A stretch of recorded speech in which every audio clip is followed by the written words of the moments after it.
देखो, एक बात बड़ी गहरी समझने की है। जीवन, आत्मा और शरीर दो चीजों से मिलकर बनता है जीवन।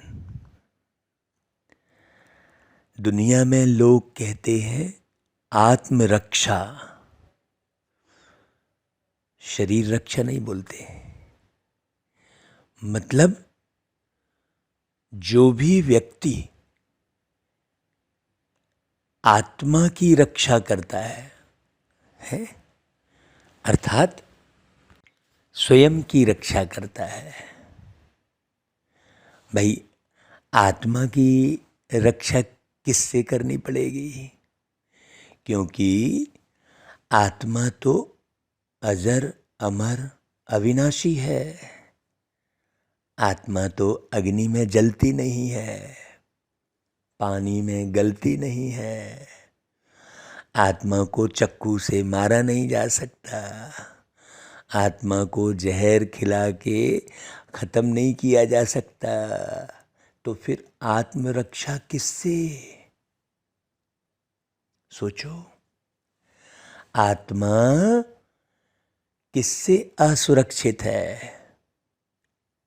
ये बात गहरी समझने की है। जब आत्मरक्षा हो जाती है तो शरीर की रक्षा स्वतः हो जाती है। तो आत्मा की रक्षा किससे करनी है? विषय विकारों से आत्मा की रक्षा करनी है। और विषय विकारों से आत्मा की रक्षा कैसे हो सकती है? सिर्फ एक ही उपाय है, परमात्मा की याद में रहे हर एक मनुष्य आत्मा। हर एक मनुष्य आत्मा परमात्मा की याद में रहे। अब परमात्मा की याद में कैसे रहे भाई? उनसे परिचय प्राप्त करे, उनका नाम रूप जाने, उनके निवास स्थान का पता हो, उनके कर्तव्यों का पता हो, उनसे गहरा आत्मीय संबंध हो, तब तो परमात्मा को याद करेगी भाई। परमात्मा भी एक आत्मा ही है, लेकिन वो सदा ही आत्मा रूप में है। और मनुष्य आत्मा आत्म रूप में नहीं रहते। शरीर के भान में, शरीर के अभिमान में, शरीर के लक्षणों में जीवन जीने लगते हैं। शरीर के लक्षण अलग हैं और आत्मा के लक्षण अलग हैं। और संसार में जितने भी लोग हैं सब आत्मा ही है, शरीर तो कोई नहीं है। ये बड़ी गहरी समझने की बात है। कोई शरीर नहीं है, शरीर तो केवल माध्यम है। अब जैसे कहा कि भाई दादाजी चले गए, तो दादाजी कौन चले गए? शरीर तो पड़ा है। वो आत्मा को दादाजी बोल रहे थे ना, तो वो दिखाई नहीं दे रही है, अर्थात वो अति सूक्ष्म है। तो परमात्मा भी अति सूक्ष्म है। इसीलिए प्यारे बाबा कहते कि बच्चे, निराकार है वो। निराकार है इसलिए दिखाई नहीं देंगे। भाई, कोई भी इस चर्म चक्षु से कोई भी आकार वाली चीज दिखाई देती है? जैसे पेन का एक पॉइंट लगाया तो वो दिखाई देगी, वो बिंदु है, क्योंकि वो एक आकार है। तो आत्मा भी निराकार है, मतलब उसका कोई आकार नहीं है। और परमात्मा भी निराकार है, उनका कोई आकार नहीं है। तो जैसे शिव जयंती मनाते हैं, तो शिव जयंती मनाते हैं तो एक शिव की पिंडी, जिसे ज्योतिर्लिंग कहते हैं। भाई, ज्योतिर्लिंग क्यों कहते हैं? भाई, वो जो काले पत्थर का या संगमरमर के पत्थर का एक लिंग बनाते हैं, उसमें ज्योति तो कहीं दिखाई नहीं देती, फिर ज्योतिर्लिंग क्यों बोलते हैं? क्योंकि परमात्मा सभी आत्माओं की ज्ञान की ज्योति जगाते हैं, समझाते हैं धरती पर आकर, इसलिए उन्हें ज्योतिर्लिंग कहते हैं। 12 ज्योतिर्लिंग स्थापित हैं भारत में, है ना भाई, और उनके अलग अलग नाम हैं, तो वो कर्तव्यवाचक नाम है। इसलिए बाबा कहते हैं कि मीठे बच्चे, अब ये मुरली किसकी चलती है भाई? ये मीठे बच्चे कौन बोल रहे हैं? ये परमात्मा शिव बाबा बोल रहे हैं। इसे अच्छी रीति समझना। तो जब हम मुरली सुने तो अपने ओरिजिनल स्वरूप आत्म रूप में स्थित होकर मुरली सुने। आत्म रूप में स्थित माना शांति, आनंद, प्रेम, सुख, ज्ञान, शक्ति, ये स्वरूप हो हमारा। पवित्रता, ये हमारा स्वरूप है। हाँ, इसी बात का ध्यान रखना है कि मैं आत्मा किसी भी समय कोई भी सरकमस्टांस में अपवित्र ना होने पाऊँ। तो बाबा कहते, मीठे बच्चे, तुम्हें शिव जयंती का त्योहार बड़ी धूमधाम से मनाना है। मतलब धूमधाम से मनाना है का मतलब क्या हुआ कि परमात्मा का एक्यूरेट परिचय सबको देना है। धूमधाम से मनाना है का अर्थ कोई पटाखे फोड़ना है, नहीं तो दुनिया में धूमधाम से कोई भी त्यौहार को कैसे मनाते हैं? तो खूब मिठाई बांटेंगे, तो खूब सजावट करेंगे, हैं? बाबा कहते हैं, बच्चे, यह तुम्हारे लिए बहुत बड़ा खुशी का दिन है। क्यों भाई खुशी का दिन है? क्योंकि सारी भारत में शिव जयंती मनाई जाती है और शिव की पिंडी की पूजा की जाती है। तो उस समय हम अच्छी रीति परिचय दे सकते हैं। बाकी समय तो लोग अलग अलग ख्यालों में रहते हैं। कृष्ण जयंती के समय कृष्ण जी के ख्याल में रहेंगे, राम जी के जन्म मनाते हैं तो रामचंद्र जी के ख्याल में रहेंगे, दुर्गा जी का उत्सव मनाते हैं तो दुर्गा जी के ख्याल में रहेंगे। इसलिए शिव जयंती एक ऐसा दिन है जिसमें सभी शिव जी के निराकार स्वरूप की पूजा करते हैं। उस समय आप बहुत अच्छे से परिचय सारा दिन दे सकते हो। शिव जयंती के आने के महीने 2 महीने पहले से आप देखो, जनवरी शुरू होने वाली है भाई। 31 दिसंबर आज आखिरी दिन है 2022 का। तो हम सभी बाबा के बच्चों को नए वर्ष की बधाई के साथ नए युग की बधाई भी देते हैं, है ना भाई। और शिव जयंती की तैयारी 1 तारीख से करना शुरू कर देना है। तो आप शिव जयंती आने वाली है तो बहुत पहले से बाबा का परिचय एक्यूरेट दे सकते हैं। निराकार होकर, मतलब किसी भी व्यवहार का प्रभाव, किसी भी वातावरण का प्रभाव अपनी बुद्धि में ना हो।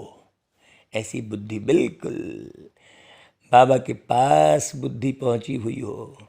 माने बुद्धि माने समझ में केवल एक बाबा हो, एक बाबा के स्वभाव संस्कार का मनन चिंतन हो। तो कौन से बच्चे अपना बहुत बड़ा नुकसान करते हैं? घाटा कब पड़ता है? जो बच्चे चलते चलते पढ़ाई छोड़ देते हैं। अब जिन बच्चों ने माने इस ज्ञानी योगी जीवन में बहुत सारी मुरली नहीं सुनी होगी तो उनकी स्थिति कैसे बनेगी? सोचो, क्योंकि बहुत सारी पॉइंट तो उनके बुद्धि में रहेगी ही नहीं। तो बार बार हर वातावरण में, हर सरकमस्टांस में प्रश्न ही उठेंगे उनके अंदर कि ऐसा क्यों, ये क्यों है। वे ज्ञान की गहराई को समझ ही नहीं पाएंगे क्योंकि बहुत सारी मुरली मिस कर दिए हैं। तो ना वो वहाँ के रहते हैं, अपना वो यहाँ के रहते हैं। इसलिए मुरली कभी मिस नहीं करना भाई। जो मुरली मिस करते हैं, पढ़ाई छोड़ते हैं, वे अपना बड़ा नुकसान करते हैं। भाई बाबा तो रोज इतने ज्ञान रत्नों के हीरे रत्न देते हैं, गुह पॉइंट सुनाते हैं। अगर कोई रेगुलर नहीं सुनते हैं तो घाटा पड़ जाता है। वे खुद भी हिलते रहते हैं और यज्ञ में विघ्न रूप बनते हैं, नापास हो जाते हैं, स्वर्ग की ऊंची बादशाही गंवा देते हैं, पदभ्रष्ट हो जाता है। उनको समझाने में ही पूरी जिंदगी निकल जाती है। जो बच्चे मुरली को ध्यान से नहीं सुनते, पढ़ते, समझते हैं, मुरली की तरफ ध्यान नहीं देते। बाबा गीत बजवाते हैं कि रात के राही थक मत जाना, क्योंकि क्या होता है कि जब कष्ट होता है ना तो वो समय काफ़ी लंबा महसूस होता है। जैसे कोई कार्य करता रहेगा, स्वस्थ रहेगा, भागता रहेगा तो समय कैसे निकल जाएगा पता नहीं चलेगा।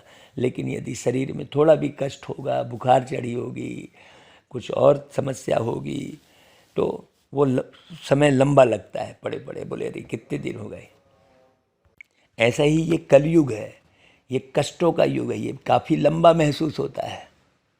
इसलिए बहुत लोग इसी भ्रम में हैं कि कलयुग तो अभी 40,000 साल बचे पड़े हैं। ऐसा क्यों?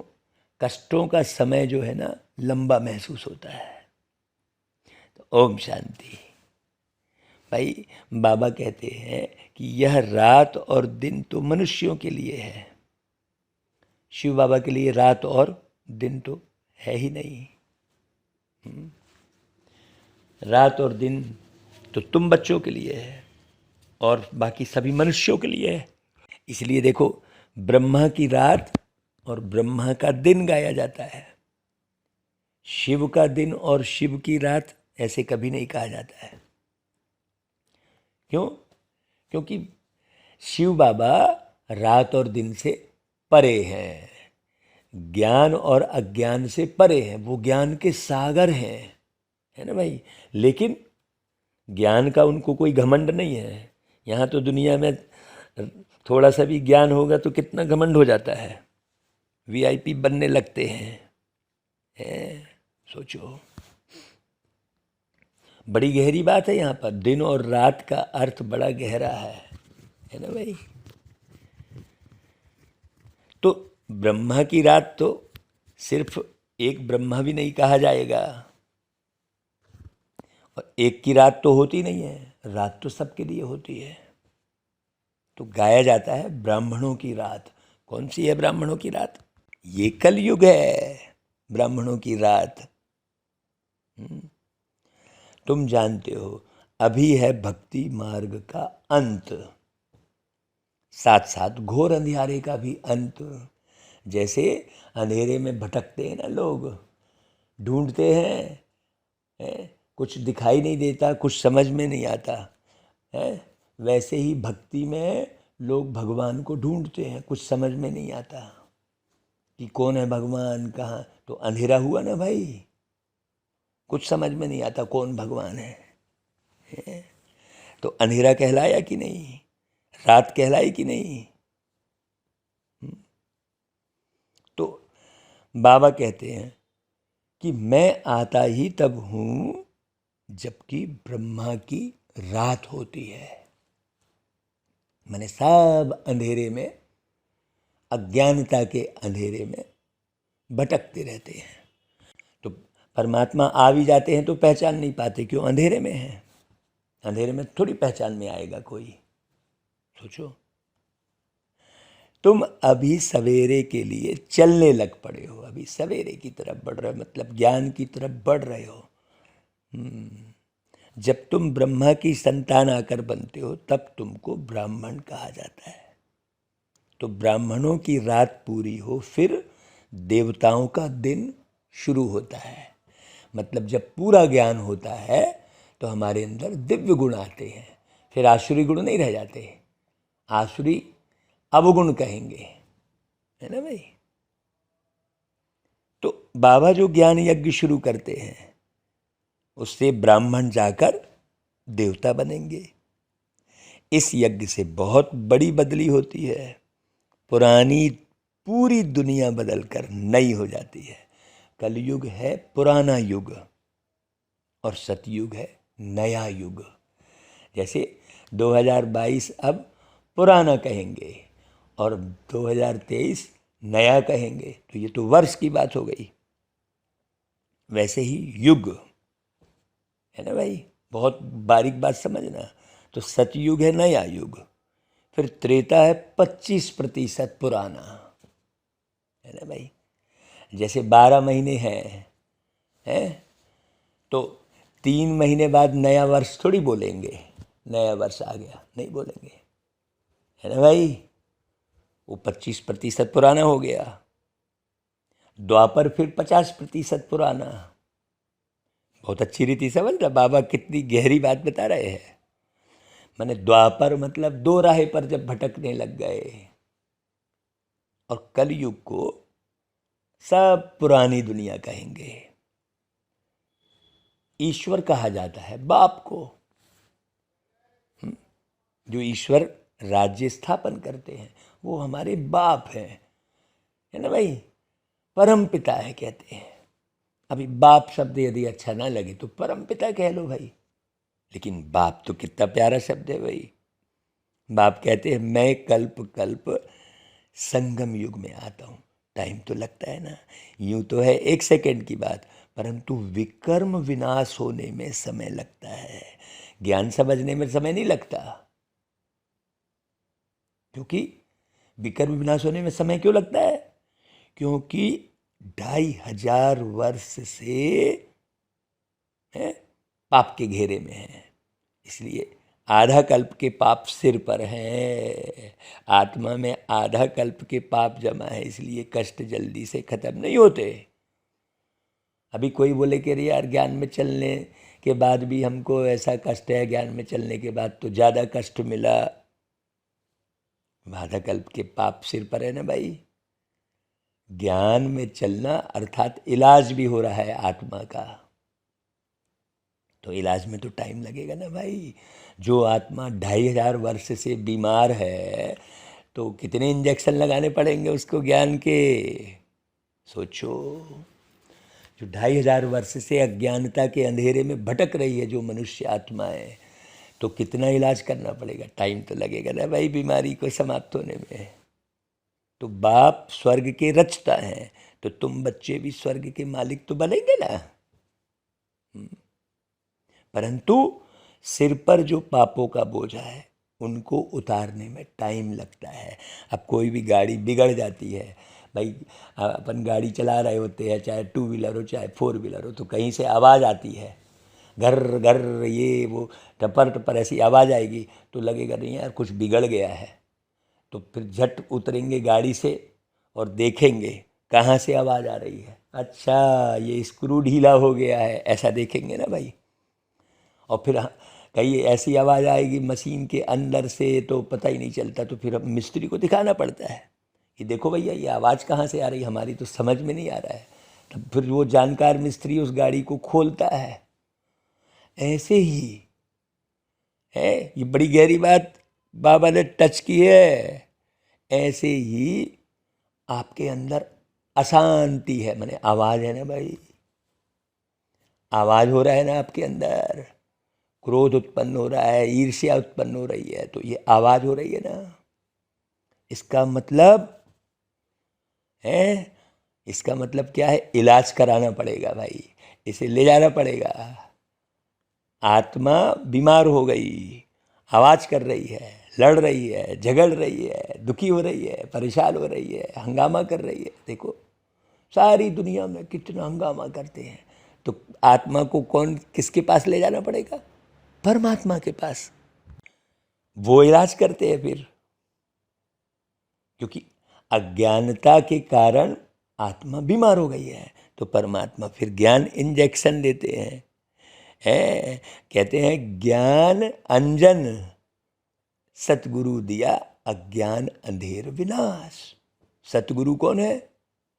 एक परमात्मा है। अब लोग यहाँ पर किसी भी जन्म लिए हुए व्यक्ति को सदगुरु बोलने लगते हैं, कितने भ्रम में है। शरीर के साथ जन्म लेने वाला व्यक्ति, नाम रूप वाला व्यक्ति कभी भी सतगुरु नहीं कहला सकता।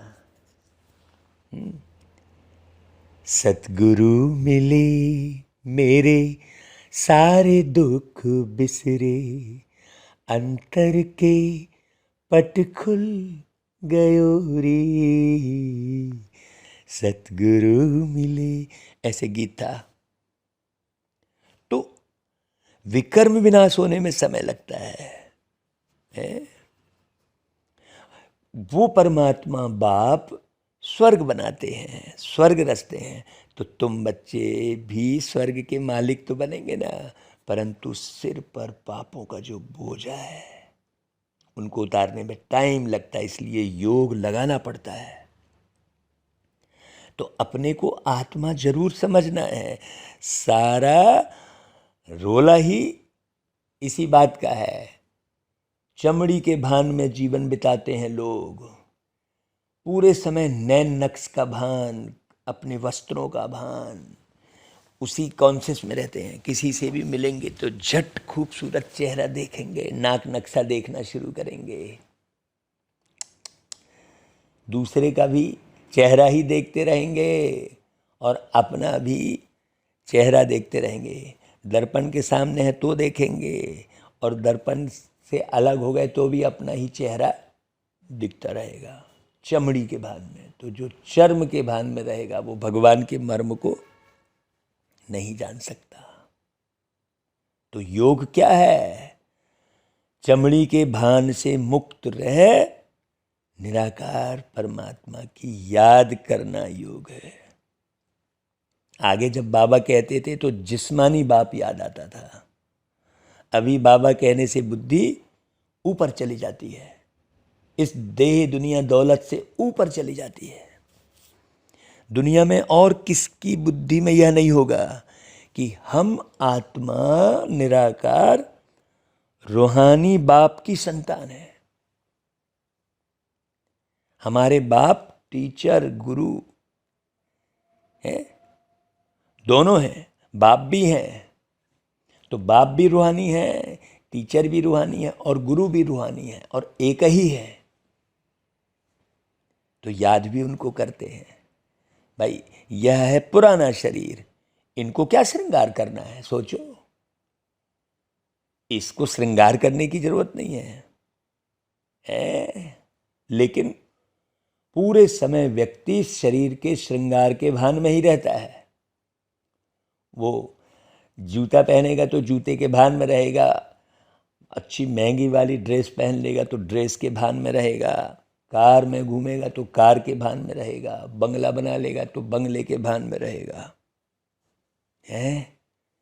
और मेकअप करता रहेगा। कितने लोग भक्ति में भी भागवत करने निकलते हैं, लेकिन प्रतिदिन उनका मेकअप का खर्चा 40,000 रुपया।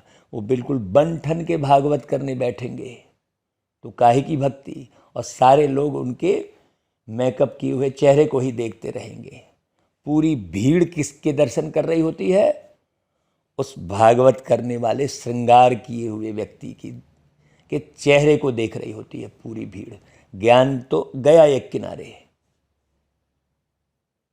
सोचो दुनिया में क्या हो रहा है? और हम निराकार बाबा की याद में रहते हैं, तो याद भी उनको करते हैं। यह है पुराना शरीर, इसका कोई श्रृंगार नहीं करना। भाई है अंदर में समझते हैं अभी हम वनवाह में हैं। जैसे रामचंद्र जी को वनवाह हुआ तो ड्रेस बदली कर लिए ना भाई, साधारण ड्रेस में रहे कि नहीं, कि पूरे श्रृंगार किए हुए गए जंगल। चाहे वो सीता जी हैं, लक्ष्मण जी हैं, रामचंद्र जी हैं, वनवाह में रहे ना, तब तो रावण पर जीत हासिल किए। सोचो, तो रावण पर जीत हासिल करना मतलब विषय विकारों पर जीत हासिल कौन करेगा? जो शरीर का श्रृंगार में समय देगा वो विषय विकारों पर जीत हासिल करेगा क्या? सोचने की बात है। जो सिंपल सो सैंपल, दुनिया कुछ भी बोले, हमको स्वच्छ कपड़े पहनना है बस। हाँ। तो ससुर घर नई दुनिया में जाने वाले हैं, ये हमारी बुद्धि में रहता है, पिछाड़ी में कुछ भी नहीं रहता। फिर हम जाकर विश्व के मालिक बनते हैं, बाकी तो सब स्वाहा हो जाता है। इस समय सारी दुनिया जैसे वनवाह में है, इसमें रखा ही क्या है? कुछ भी नहीं, कुछ भी नहीं। पता नहीं लोगों को इस दुनिया में कैसे आकर्षण है, यहाँ तो कुछ है ही नहीं। न खाने के लिए शुद्ध अन्न है, न शुद्ध हवा है, न शुद्ध पानी है, न शुद्ध पवित्र व्यवहार है? सोचो, न परमार्थ है किसी का। सोचो, सब स्वार्थ में भरे पड़े अपने बस। सोचो, तो अभी तो कुछ भी नहीं है। जब ससुर घर था तो हीरे जवाहरों के महल थे, बाबा कहते, माल ठाल थे। अभी फिर पियर घर से ससुर घर जाना है, तो अभी तुम किसके पास आए हो भाई? कहेंगे बाप दादा के पास। बाप ने दादा में प्रवेश किया है, दादा तो है ही यहाँ का रहवासी, तो बाप दादा दोनों कंबाइंड है। बड़ी गहरी बात समझना, भगवान से रिश्ता कैसे बन रहा है। हाँ, इस गहराई को समझना। ऐसे नहीं कि बाप दादा शब्द सुना तो चलो भाई समझ में ही नहीं आया। परम पिता परमात्मा पतित पावन है। अगर कृष्ण होते परमात्मा, वो ज्ञान सुनाते, तो फिर श्री कृष्ण को भी बाप दादा कहा जाता। परंतु श्री कृष्ण को बाप दादा कहना शोभता ही नहीं है। ब्रह्मा ही प्रजापिता गाए हुए हैं, प्रजापिता ब्रह्मा। प्रजापिता कृष्ण नहीं बोलेंगे, ना प्रजापिता राम बोलेंगे। अब प्रजापिता ब्रह्मा मतलब वो कोई मानवी शरीर वाली बात नहीं है, वो शरीर ब्रह्मा नहीं है। तो बाबा ने समझाया कि बच्चे यह 5000 वर्ष का चक्र है। तो तुम बच्चे जब प्रदर्शनी दिखाते हो तो उनमें यह भी लिखो कि आज से 5000 वर्ष पहले भी हमने यह प्रदर्शनी दिखाई थी और समझाया था कि बेहद के बाप से स्वर्ग का वर्षा कैसे लिया जाता है। आज से 5000 वर्ष पहले माफिक फिर से हम त्रिमूर्ति शिव जयंती मनाते हैं। यह अक्षर जरूर डालना पड़े। हाँ, तब तो व्यक्ति सोचने पे मजबूर होगा भाई, बोलेगा अरे ये 5000 वर्ष किसी को भी नहीं पता है कि इसी नाम रूप में हम कई बार इस धरती पर जीवन जी चुके हैं। हर 5000 वर्ष के चक्र के बाद हम ऐसा ही जीवन जिए हैं। तो यह बाबा डायरेक्शन दे रहे हैं, उस पर चलना है। शिव जयंती की तैयारी करनी है अच्छे से। नई नई बात देख मनुष्य वंडर खाएंगे। बाबा तो बिल्कुल नए वर्ष की शुरुआत में ही बेहद का प्रोग्राम करवा रहे हैं। बिल्कुल उसमें भक्ति और ज्ञान दोनों का संगम रहेगा। तो नई नई बात देख मनुष्य वंडर खाएंगे। अच्छा भपका करना चाहिए। हाँ, हम त्रिमूर्ति शिव की जयंती मनाते हैं, छुट्टी करते हैं। शिव जयंती की छुट्टी ऑफिशियल है, कोई करते हैं कोई नहीं करते हैं। तुम्हारा यह बहुत बड़ा दिन है। जैसे क्रिश्चियन लोग क्रिसमस मनाते हैं, बहुत खुशी मनाते हैं, अब तुमको यह खुशी मनानी चाहिए। सबको बताना है कि हम बेहद के बाप से वर्षा ले रहे हैं। जो जानते हैं वही खुशी मनाएंगे। सेंटर्स में आपस में मिलेंगे। यहाँ तो सब आ न सके भाई, मधुबन में हम मनाते हैं जन्मदिन। सबसे बड़ी बात, हम अपना अनुभव सुनाते हैं। जब हम पहली बार इस जन्म में, इस शरीर में, मैं आत्मा पहली बार जब परमात्मा बाबा से माउंट आबू की धरनी पर मिलने गया तो शिव जयंती ही थी। और पहली बार के मिलन में ही बाबा ने हमें अपने पास मंच पर बुला लिया और गीत गाए हमने। खुशियाँ मनाओ, अरे नाचो गाओ, मस्ती से अपना जन्मदिन मनाओ, एक साथ बाप और बच्चों का ये आया जन्मदिन। प्यारे बाबा मुबारक आपको ये प्यारा जन्मदिन। तो कितनी खुशी, पहला मिलन हमने इस शरीर में बैठकर, पहला मिलन बाबा से शिवरात्रि के दिन ही मनाया, जन्मदिन, और गीत भी गाया। कितनी भाग्यशाली मैं आत्मा। भाई अनुभव सुनाना तो बहुत जरूरी है। तो हम जन्मदिन मनाते हैं। शिव बाबा की मृत्यु तो हो ना सके, वो तो सदा ही जागती ज्योत है। जैसे शिव बाबा आए हैं वैसे चले जाएंगे।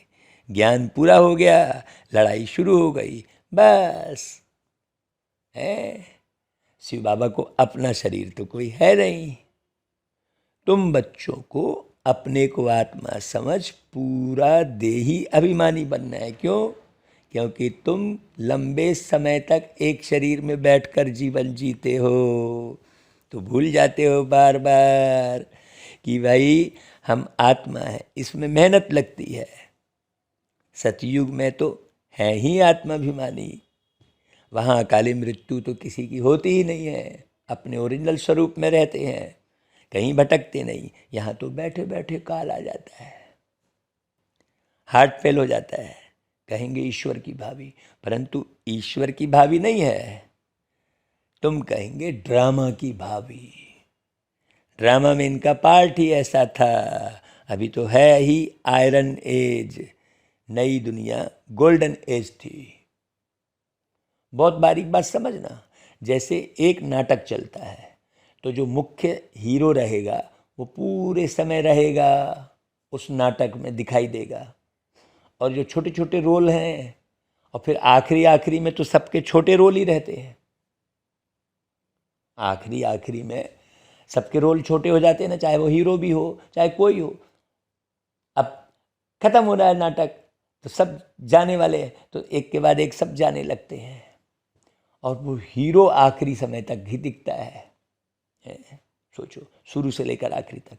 ऐसा ही ये 5000 वर्ष का ड्रामा चक्र है, इसे बहुत अच्छी रीति समझना।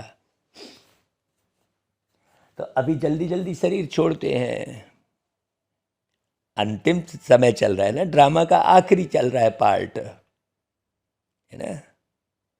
तो सतयुग प्रारंभ पार्ट है। अभी है आयरन एज, नई दुनिया है गोल्डन एज। सतयुग के महल कितने हीरो से सजाए हुए होंगे, अकीचार धन होगा, परंतु उनका पूरा वृतांत कहीं नहीं है। कुछ अर्थक्वेक आदि होती है तो टूट फूट पड़ती, नीचे चली जाती है। तो इन बातों का बुद्धि से काम लेना है। यह खाना बुद्धि के लिए है। तुम्हारी बुद्धि ऊपर चली गई है, रचता को जानने से रचना को भी जानते हैं। सारे सृष्टि का राज बुद्धि में है। ये बड़ी गहरी बात है ना। माने सतयुग की सारी संस्कृति, सारी कृति सब नीचे चली गई का अर्थ क्या है? बहुत गहरी बात है। मनुष्य सत्य से नीचे उतर गया, झूठ में पड़ गया, झूठे शरीर के भान में, झूठी काया, झूठी माया, झूठा सब संसार, उस भान में पड़े हुए हैं हर एक व्यक्ति। हाँ, उस भान में पड़ा हुआ है ये सारा परिवार।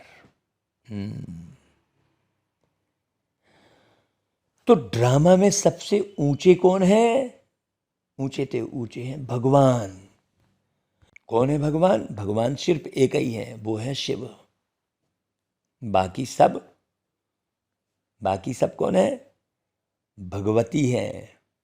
बहुत अच्छी रीति से समझना भाई। फिर ब्रह्मा विष्णु शंकर, हम इन तीनों का ऑक्यूपेशन बता सकते हैं, क्या क्या पार्ट है। जगत अम्बा का कितना बड़ा मेला लगता है। जगत अम्बा जगत पिता का आपस में क्या संबंध है, यह कोई नहीं जानते। क्यों? क्योंकि यह गुप्त बात है। माँ तो यह बैठी है, वह थी एडॉप्टेड की हुई, इसलिए चित्र उनके बने हैं। उनको जगदम्बा कहा जाता है, ब्रह्मा की बेटी सरस्वती।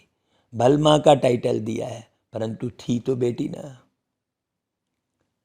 सही करती थी ब्रह्मा कुमारी सरस्वती, ऐसा वो साइन करती थी, तो तुम उनको मम्मा कहते थे।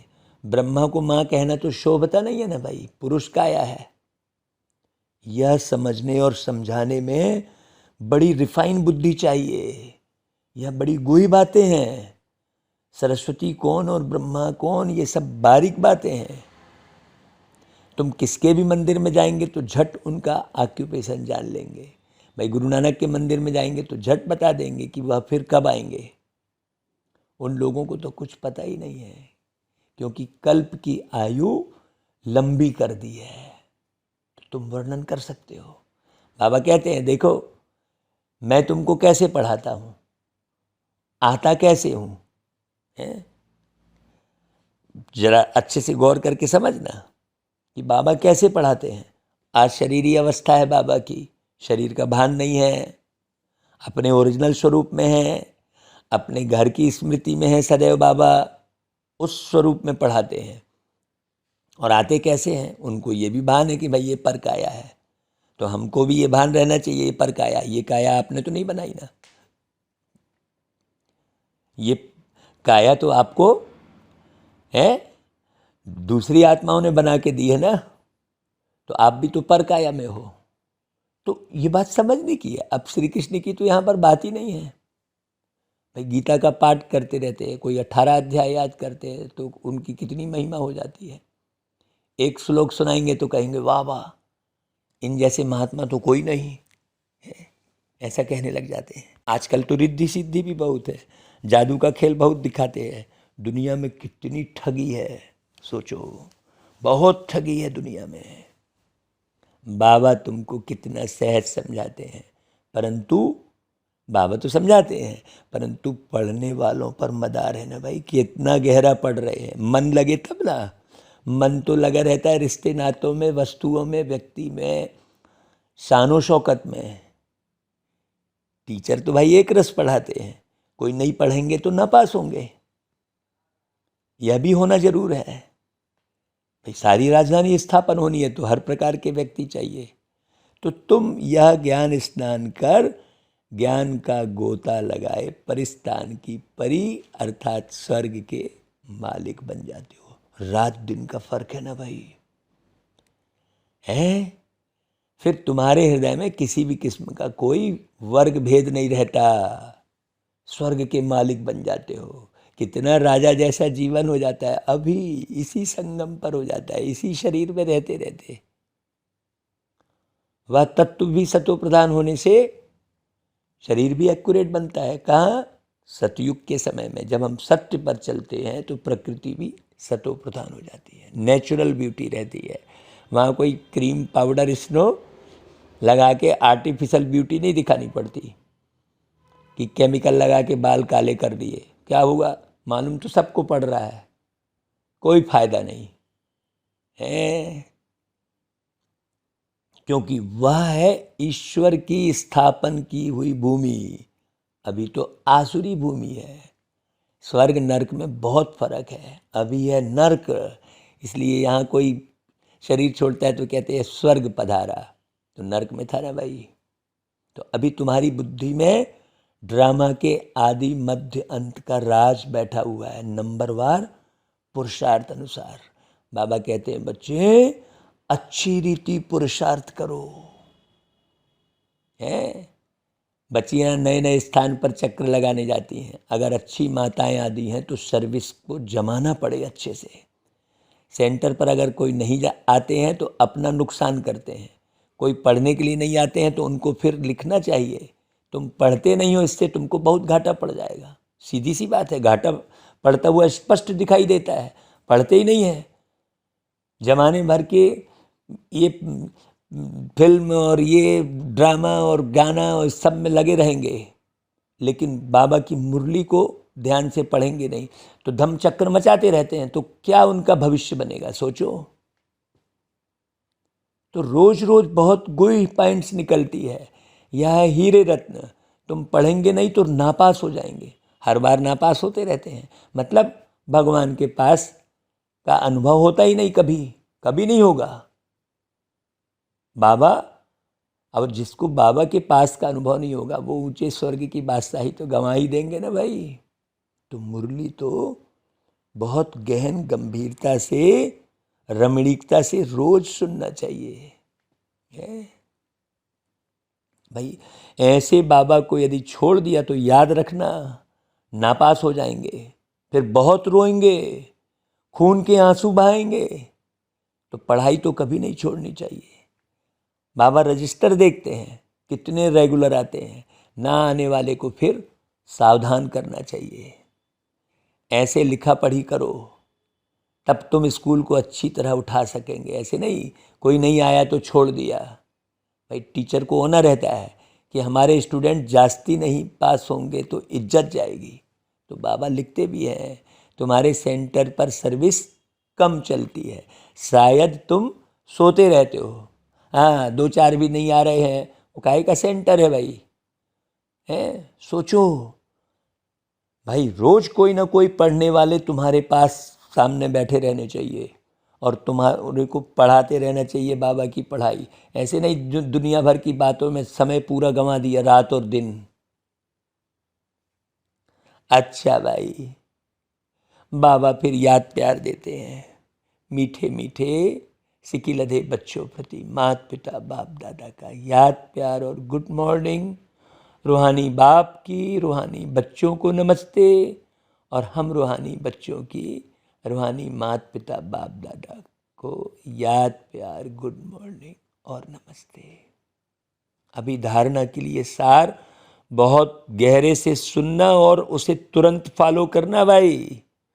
इस पुराने शरीर का श्रृंगार बिल्कुल नहीं करना है।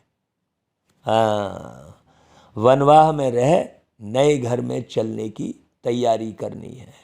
यही बुद्धि लटकी हुई है रिश्ते नातों में, कपड़े लत्तों में, वस्तुओं में। दयनीय स्थिति है दुनिया में लोगों की। दूसरी पॉइंट, ज्ञान स्नान रोज करना है, कभी भी पढ़ाई मिस नहीं करनी है। और पढ़ने का समय भी हम आपको बता रहे हैं, 4 बजे। जैसे अभी देखो पूरा सन्नाटा खिंचा है, हम मुरली पढ़ रहे हैं, साथ साथ रिकॉर्ड भी कर रहे हैं, सारी दुनिया का कल्याण होगा। तो पढ़ाई भी ऐसे समय पे पढ़नी है, सवेरे उठो। हाँ, ये जो मुरली आपको यूट्यूब पर मिल रही है, 4 बजे उठो, हेडफोन लगाओ कान में और बिल्कुल कहीं का आवाज़ ना हो और केवल ये मुरली सुनो। देखना आपका जीवन कितना परिवर्तित होगा। हाँ, अच्छा भाई, वरदान, महानता के साथ निर्माणता को धारण कर सर्व का मान प्राप्त करने वाले सुखदायी भव। महानता की निशानी निर्माणता है। जितना महान उतना निर्माण, क्योंकि सदा भरपूर है। हाँ, जैसे वृक्ष जितना भरपूर होगा उतना झुका हुआ होगा। तो निर्माणता ही सेवा करती है, और जो निर्माण रहता है वह सर्व द्वारा मान पाता है। हाँ, बाबा ने कहा जो सैंपल वही बनता है जो सिंपल रहता है, और जो अभिमान में रहता है उसको कोई मान नहीं देता, उससे दूर भागते हैं। जो निर्माण है वे सुखदायी होंगे, और जो अभिमान में है वो निश्चित रूप से दुखदायी होते हैं। हाँ, और जो निर्माण है उनसे सभी सुख की अनुभूति करेंगे, सभी उनके समीप आना चाहेंगे, है ना भाई। अच्छा भाई, स्लोगन, उदासी को तलाक देने के लिए खुशियों का खजाना सदा साथ रखो। अच्छा भाई, आज तो फिर 31 दिसंबर इस साल की आखिरी तारीख है, तो आज मातेश्वरी जी के भी कुछ मधुर महावाक्य सुनो। गीत है ना भाई, नयनहीन को राह दिखाओ प्रभु। अब यह जो मनुष्य गीत गाते हैं, नयनहीन को राह दिखाओ, तो गोया राह दिखाने वाले एक ही परमात्मा ठहरे ना भाई। तभी तो परमात्मा को बुलाते हैं कि हे प्रभु आओ नयनहीन को राह दिखाओ। और जिस समय कहते हैं प्रभु राह बताओ, तो जरूर मनुष्यों को राह दिखाने के लिए खुद परमात्मा को निराकार रूप से साकार रूप में तो अवश्य आना पड़ेगा ना भाई, तब तो स्थूल में राह बताएंगे। आने बगैर तो राह बता नहीं सकते ना भाई। अब मनुष्य जो मूंझे हुए हैं, उन मूंझे हुए को राह चाहिए, इसलिए परमात्मा को कहते हैं नयनहीन को राह बताओ प्रभु। तो इसको ही फिर खिवैया भी कहा जाता है, जो उस पार अथवा इन 5 तत्वों की जो बनी हुई सृष्टि है, इससे पार कर उस पार, अर्थात 5 तत्वों से पार जो छठा तत्व अखंड ज्योतिमय तत्व है, उसमें ले चलेंगे बाबा। तो परमात्मा भी जब उस पार से इस पार आवे तभी तो ले चलेंगे ना भाई। तो परमात्मा को भी अपने धाम से आना पड़ता है, तभी तो परमात्मा को खिवैया कहते हैं। वही हम बोट को, माने आत्मा रूपी नाव को पार ले जाते हैं। अब जो परमात्मा के साथ योग रखते हैं उनको साथ ले जाएंगे, बाकी जो बच जाएंगे वे धर्मराज की सजाएं खाकर बाद में मुक्त होते हैं। तो कांटों की दुनिया से ले चलो फूलों की छांव में, अब यह बुलावा सिर्फ परमात्मा के लिए कर रहे हैं। जब मनुष्य अति दुखी होते हैं तो परमात्मा को याद करते हैं, परमात्मा इस कांटों की दुनिया से ले चल फूलों की छांव में। इससे सिद्ध है कि जरूर वो भी कोई दुनिया है। अब यह तो सभी मनुष्य जानते हैं कि अब का जो संसार है वो पूरा कांटों से भरा हुआ है, जिस कारण मनुष्य दुख और अशांति को प्राप्त कर रहे हैं, और याद फिर फूलों की दुनिया को करते हैं। भाई ऐसी दुनिया में ले चलो कहते हैं, तो जरूर वो भी कोई दुनिया होगी ना, जिस दुनिया के संस्कार आत्मा में भरे हुए हैं। अब यह तो हम जानते हैं कि दुख अशांति यह सब कर्म बंधन का हिसाब किताब है। राजा से लेकर रंक तक हर एक मनुष्य मात्र इस हिसाब में पूरे जकड़े हुए हैं। इसलिए परमात्मा तो खुद कहते हैं कि अब का संसार कलयुग है, तो वो सारा कर्म बंधन का बना हुआ है, और आगे का संसार सतयुग था, जिसको फूलों की दुनिया कहते हैं। अब वो है कर्म बंधन से रहित जीवन मुक्त देवी देवताओं का राज्य, जो अभी नहीं है। तो अब यह जो हम जीवन मुक्त कहते हैं, तो इसका मतलब यह नहीं कि हम कोई देह से मुक्त थे, उन्हों को कोई देह का भान नहीं था, है ना भाई। मगर वो देह में होते हुए भी दुख को प्राप्त नहीं करते थे, गोया वहां कोई भी कर्म बंधन का मामला ही नहीं है। वो जीवन लेते, जीवन छोड़ते, आदि मध्य अंत सुख को प्राप्त करते थे। अभी तो व्यक्ति जीवन में रहते हुए भी दुखी होता रहता है, जीवन छोड़ देता है तो भी दुखी होता है, फिर दुखी होकर जीवन लेता है, दुखी होकर जीवन छोड़ता है।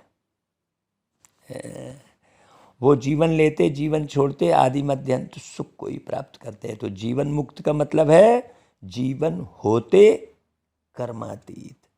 अब यह सारी दुनिया 5 विकारों में पूरी जकड़ी हुई है, मानो 5 विकारों का पूरा पूरा वास है आत्मा के अंदर। तो मनुष्य में इतनी ताकत नहीं है जो इन 5 भूतों को जीत सके, तभी परमात्मा आकर हमें 5 भूतों से छुड़ाते हैं। 5 चोर तेरे अंदर बैठे डाल रहे हैं डाका, और खुद को पल भर ध्यान दिया ना, एक दूजे को झांका तूने, एक दूजे में झांका। ऐसे गीत बनाए थे ना भाई। तो वो 5 भूत कहो, 5 चोर कहो, इनसे केवल एक परमात्मा बाबा ही छुड़ाते हैं, और भविष्य प्रारब्ध देवी देवता पद प्राप्त कराते हैं। अच्छा भाई, ओम शांति।